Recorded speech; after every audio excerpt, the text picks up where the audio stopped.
All right, so the next story we have to share with you is about Gina. And Gina is such an example of this Impossible Goals series that we're doing this summer, because when she came to me, she had many dreams in her heart, and many of which she had no idea how to even start looking at, how to start dissecting, how to move from impossibility to practicality.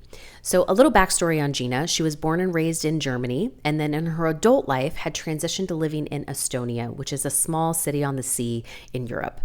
When she moved to Estonia, she got a job at a startup, a fintech company, and really worked her way up the ranks. And so she had made a very lucrative and solid career within that company. By the time her and I spoke, she was overseeing all transactions of this company over all of Switzerland, the entire country.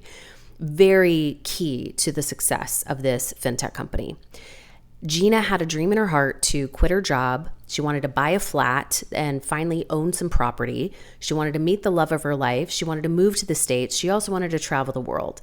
So she was sitting there going, time is an issue, money is an issue. How do I even dissect this? And how do I even know if there is going to be dividends, if there's going to be a result at the other end of this?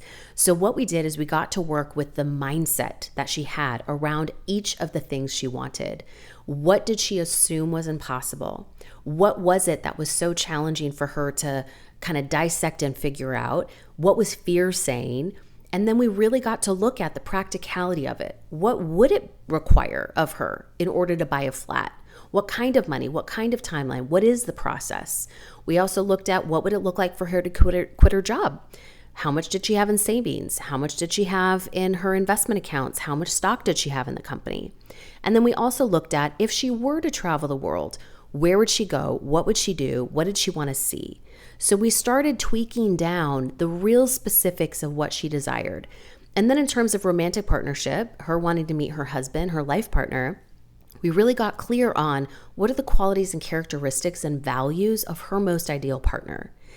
So long story short, within just maybe the span of 3 years, Gina bought her flat for the first time. She used some of her stock money and sold it so she could buy her flat, and she had a view of the sea, which was one of her dreams, more specifically. She then decided to quit her job and take the rest of the money that she had in her stocks to travel the world for a full 12 months. In the process of traveling the world, she met her husband, became a stepmom, moved to Colorado Springs, and not only that, she wrote a book collecting stories about people she had met along the way in her journey.